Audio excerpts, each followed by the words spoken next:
Hello बेटा, welcome to the channel. आज का हमारा टॉपिक है प्रिपरेशन ऑफ रिवैल्यूएशन अकाउंट या फिर journal entries of revaluation account. ठीक है, हम दोनों करेंगे। रिवैल्यूएशन की जर्नल एंट्रीज भी बनाएंगे और रिवैल्यूएशन अकाउंट भी बनाएंगे। रिवैल्यूएशन होता क्या है, नाम से ही क्लियर है। एसेट को रीवैल्यूड करना है। ठीक है, जितनी हमारे पास एसेट्स पड़ी हैं उनकी प्रेजेंट वैल्यू देखनी है और उनकी बुक वैल्यू देखनी है। ठीक है, उनमें जो भी गेन या लॉस होगा ऑब्वियसली वो सभी पार्टनर्स का है। ठीक है, हम रिटायरमेंट की बात कर रहे हैं तो एक पार्टनर रिटायर हो रहा है। ठीक, अब वो बिजनेस में था, उन्होंने जो भी एसेट्स बनाई, जो भी प्रॉपर्टी बनाई बिजनेस की, वो सभी ने मिलके बनाई। अब मान लो कोई बिल्डिंग है, जब उन्होंने बाय की थी तब उसकी वैल्यू 10 लाख थी, लेकिन 2-4 साल निकले, ठीक है, तो उसकी वैल्यू बढ़ के 15 लाख होगी। इट मीन्स बिल्डिंग की वो जो 5 लाख की वैल्यू बढ़ी है, जो प्रॉफिट हो रहा है उसमें उस रिटायरिंग पार्टनर का भी तो शेयर है। ठीक है जी, तो इसलिए जब भी हम रिकॉन्स्टिट्यूशन करते हैं, किसी पार्टनर की एडमिशन होती है, रिटायरमेंट होती है, किसी पार्टनर की डेथ हो, तो सभी एसेट्स की रिवैल्यूएशन की जाती है, सभी लायबिलिटीज़ की रीअसेसमेंट होती है। ठीक है, उनका जो भी प्रॉफिट या लॉस होगा वो सभी पार्टनर्स में उनकी ओल्ड प्रॉफिट शेयरिंग रेशियो में डिवाइड होगा। ठीक, क्लियर हो गया। अब ये रिवैल्यूएशन अकाउंट बनता कैसे है। रिवैल्यूएशन अकाउंट एक नॉमिनल नेचर का अकाउंट है। इसमें हमने सिर्फ गेन और लॉस ही लिखने होते हैं, एसेट की वैल्यू नहीं लिखते, उस पर होने वाला गेन या लॉस लिखते हैं। तो पहले मैं आपको रिवैल्यूएशन अकाउंट का फॉर्मेट बता देता हूँ। ठीक है, उसके बाद फिर हम अकाउंट बनाएंगे। पहले उसमें मेन कौन कौन सी एंट्रीज आती हैं एक बार मैं आपको वो समझा दूँ। राइट,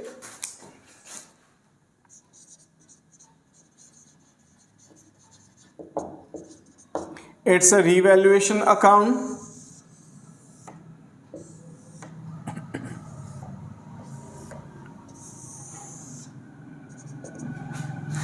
Particulars, rupees particulars,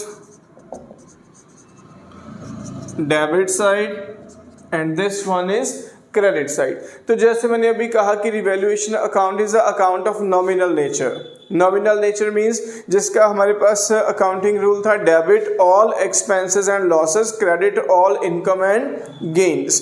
तो इट मींस डेबिट साइड पे हमने लिखने हैं ऑल लॉसेस। ठीक है जी, जितने भी लॉस होंगे डेबिट साइड पे और जितने गेन होंगे वो कहाँ आएंगे, क्रेडिट साइड पे। राइट, सारे लॉस डेबिट साइड पे और सारे गेन क्रेडिट साइड पे। क्या क्या आ सकता है, टू एसेट्स, कोई भी एसेट हो सकता है, बिल्डिंग हो सकती है, मशीनरी हो सकती है, फर्नीचर हो सकता है। यहाँ कब लिखेंगे, जब उसकी वैल्यू डिक्रीज हो रही है। ठीक है जी, एसेट की वैल्यू जब डिक्रीज हो रही है तब हम यहाँ पे उसकी वैल्यू लिखेंगे। ओके, उसके बाद अगर एसेट की वैल्यू इंक्रीज होती है तो फिर किस साइड पे आएगा, क्रेडिट साइड पे। राइट, अगर एसेट की वैल्यू डिक्रीज हुई मतलब जितना लॉस हुआ तो डेबिट साइड पे, अगर एसेट की वैल्यू एप्रिशिएट होगी, गेन हो गया, इंक्रीज होगी तो क्रेडिट साइड पे। लायबिलिटीज,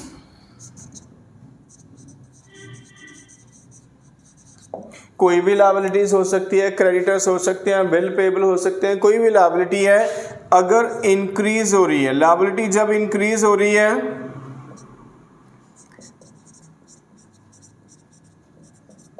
तब हमें लॉस हो रहा है, और अगर लायबिलिटी डिक्रीज हो रही है तो क्या होगा, गेन। ठीक है जी, अगर लायबिलिटी डिक्रीज हो रही है तो हमें गेन होगा। क्लियर, एसेट डिक्रीज होते हैं तो डेबिट साइड पे, इंक्रीज होते हैं तो क्रेडिट पे। लायबिलिटी रिवर्स है, इंक्रीज होती है तो डेबिट साइड पे, डिक्रीज होती है तो क्रेडिट साइड पे। कोई अनरिकॉर्डेड लायबिलिटी है,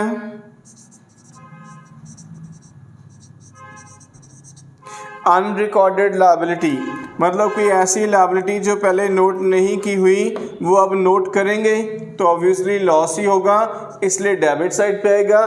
पर अगर कोई अनरिकॉर्डेड एसेट है, अगर कोई अनरिकॉर्डेड एसेट है तो वो कहाँ आएगा, क्रेडिट साइड पे, मींस हमारा गेन हो जाएगा। ठीक, इसके अलावा अगर हम प्रोविजन लगा रहे हैं डाउटफुल डेट्स के लिए, कोई भी प्रोविजन क्रिएट कर रहे हैं, provision for doubtful debts, provision for depreciation, provision for legal charges, whatever, वो हमारा लॉस ही है। ठीक है, तो किस साइड पे दिखाएंगे, to provision for doubtful debts. ठीक है जी, नॉर्मली ये एंट्रीज आती हैं रिवैल्यूएशन अकाउंट में। पहले asset decrease, asset increase, liabilities increase, और यहाँ लायबिलिटीज डिक्रीज। अनरिकॉर्डेड लायबिलिटी है तो हमारे लिए लॉस जनरेट हो रहा है, अनरिकॉर्डेड एसेट है तो हमारे लिए नई एसेट बन रही है फर्म के लिए, एक तरह से ये प्रॉफिट जनरेट हो रहा है। और प्रोविजन फॉर डाउटफुल डेट्स, अगर हम डाउटफुल डेट्स इंक्रीज कर रहे हैं, प्रोविजन क्रिएट कर रहे हैं, तो it's loss, it's like a loss for the firm. Okay, इस पे जो भी प्रॉफिट या लॉस होगा तो ये पार्टनर्स में उनकी प्रॉफिट शेयरिंग रेशियो में डिवाइड कर देंगे, ओल्ड प्रॉफिट शेयरिंग रेशियो में। लेट के इस साइड का टोटल ज़्यादा है गेन वाली साइड का, और इसका टोटल कम है, तो यहाँ प्रॉफिट आ जाएगा टू प्रॉफिट या gain transfer to capital account. ठीक है जी, पार्टनर के कैपिटल अकाउंट में या फिर उनके करंट अकाउंट में ट्रांसफ़र कर देंगे।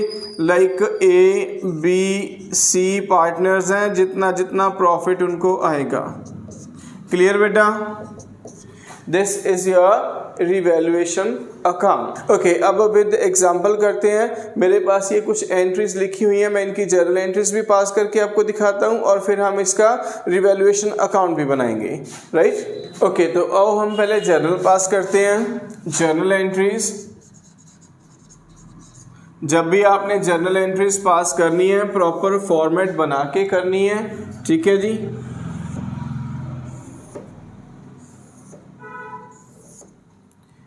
डेट, पर्टिकुलर,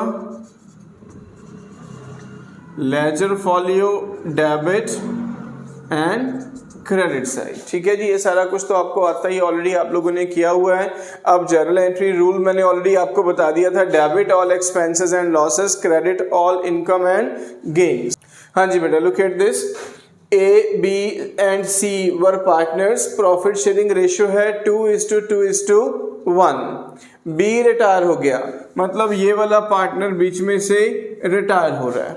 ठीक, और जब वो रिटायर हो रहा है तो क्या क्या कंडीशंस हैं, building to be appreciated by 20%, building की वैल्यू 20% एप्रिशिएट हो रही है। बिल्डिंग कितने की थी, 1 लाख की बिल्डिंग थी, 20% एप्रिशिएट हुई तो इट्स अ गेन। जब भी गेन होगा तो आपने रिवैल्यूएशन अकाउंट को क्या करना है, क्रेडिट। तो एंट्री क्या आएगी, building account debit to revaluation account 20,000। ठीक है जी, being the value of building appreciated। ठीक है जी, एक एंट्री हमारी हो गई। नरेशन आप खुद लिख लोगे, मुझे पता है नरेशन में आप लोगों को दिक्कत नहीं है। जिस पर्पस के लिए हम एंट्री पास कर रहे हैं वही लिख रहे हैं। बिल्डिंग की वैल्यू इंक्रीज हो रही है तो being building value of building increases, decrease हो रही है तो being value of building decreases. ठीक है जी, मैं आपको जनरल एंट्री करवाता हूँ। नेक्स्ट है plant and machinery to be reduced by 10%। Plant and machinery कितने का था, 40,000 का, 40,000 का 10% 4,000 डिक्रीज हो गया तो एंट्री क्या आएगी, अब ये लॉस हो रहा है तो लॉस के टाइम रिवैल्यूएशन अकाउंट को क्या करना है, debit. Revaluation account debit to plant and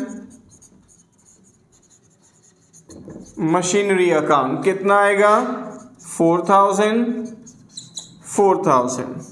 ठीक है जी, नरेशन क्या बनेगी, being value of plant and machinery decreases या plant and machinery depreciated.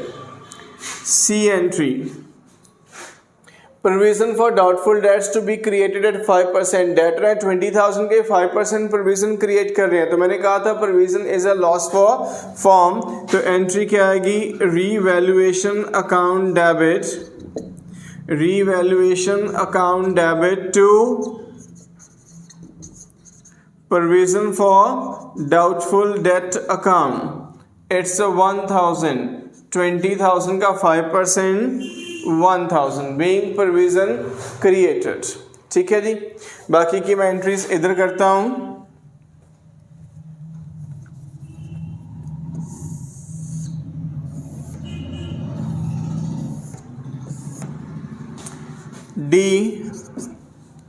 D number की एंट्री क्या है, amount of 5,000 included in creditors not to be paid, it's return back.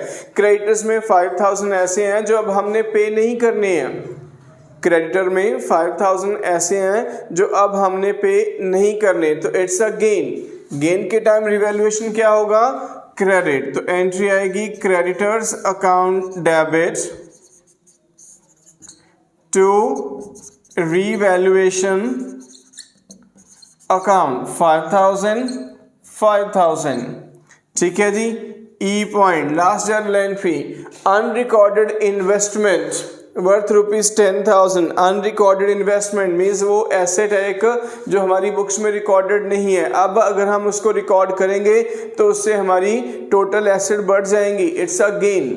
तो गेन के टाइम रिवैल्यूएशन क्रेडिट, तो investment account debit to revaluation account, it's a 10,000।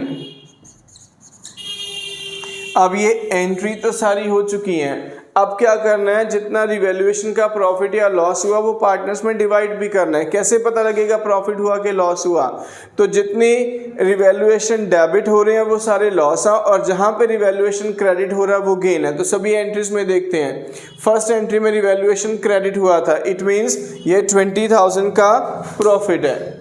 First entry में revaluation account credit हुआ था, it means ये 20,000 का profit हो गया।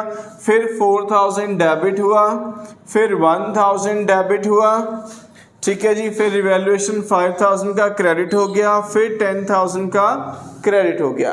तो हम डेबिट क्रेडिट को चेक करते हैं। क्रेडिट साइड पे 20,000, 25,000, 35,000 और डेबिट साइड पे कितना है 4,000 एंड 1,000, 5,000। मतलब लॉस हुआ 5,000 का और गेन कितना हो रहा है 35,000 का। तो नेट गेन कितना हुआ 30,000 का। जो नेट गेन है वो पार्टनर्स में उनकी प्रॉफिट शेयरिंग रेशियो में डिस्ट्रीब्यूट कर देते हैं। तो उसके लिए लास्ट एंट्री होगी रीवैल्यूएशन। गेन है तो पार्टनर्स के कैपिटल अकाउंट को क्रेडिट करेंगे, ठीक है जी। रीवैल्यूएशन अकाउंट ये क्या है प्रॉफिट, डेबिट टू पार्टनर्स की ओल्ड प्रॉफिट शेयरिंग रेशियो में डिस्ट्रीब्यूट कर देना है। To A's capital account, to B's capital account, to C's capital account.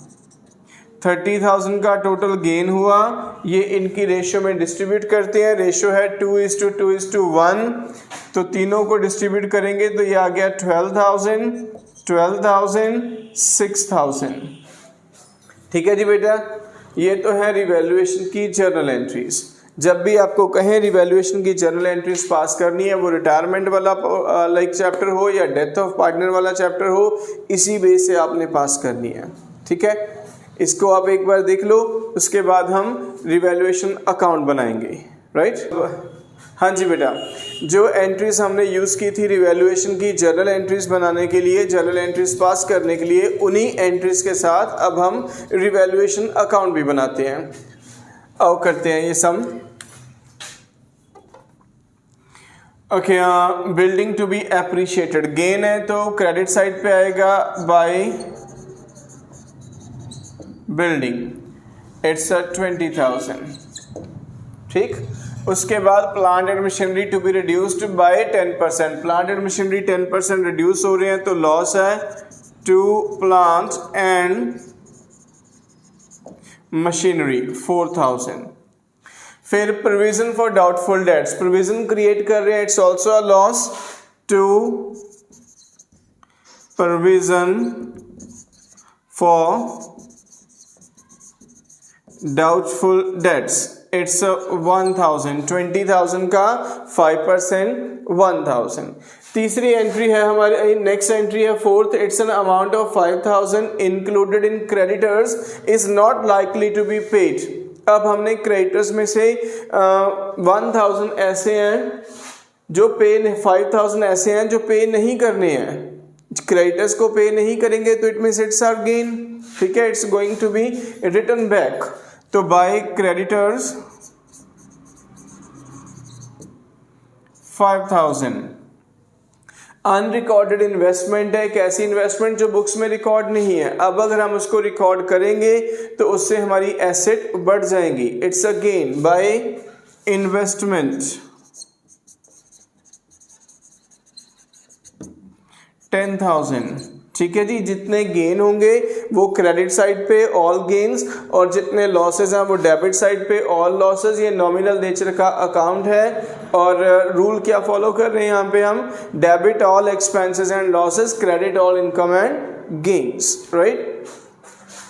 अब जो नेट गेन या लॉस हुआ वो पार्टनर्स में डिवाइड कर देंगे। गेन हुआ टोटल 35,000 का, लॉस हुआ 5,000 का, तो नेट जो गेन हुआ वो हम पार्टनर्स की रेशियो में डिवाइड कर देंगे। To profit transfer to capital या फिर करंट अकाउंट ABC, टोटल 30,000 का गेन हुआ। अब ये 30,000 हमने पार्टनर्स की रेशियो में डिवाइड करने हैं। रेशियो देखो कितनी है, इट्स 2:1, यानी कि 12,000 6,000, राइट। तो ये है बेटा आपका रिवैल्यूएशन अकाउंट, ठीक है। आपको जर्नल एंट्रीज भी मैंने बता दी है, रिवैल्यूएशन अकाउंट भी बनाना बता दिया है, ठीक है। तो अब हम इसके बाद बनाएंगे कैपिटल अकाउंट, ठीक। रिवैल्यूएशन अकाउंट बनाने के बाद पार्टनर्स के कैपिटल अकाउंट बनते हैं, जिसमें जो पार्टनर रिटायर हो रहा है उस डेट को, जिस डेट को वो रिटायर हो रहा है, तो कैपिटल अकाउंट में एडजस्टमेंट होती है, ठीक है। वो हम करते हैं अपनी नेक्स्ट वीडियो में, ओके।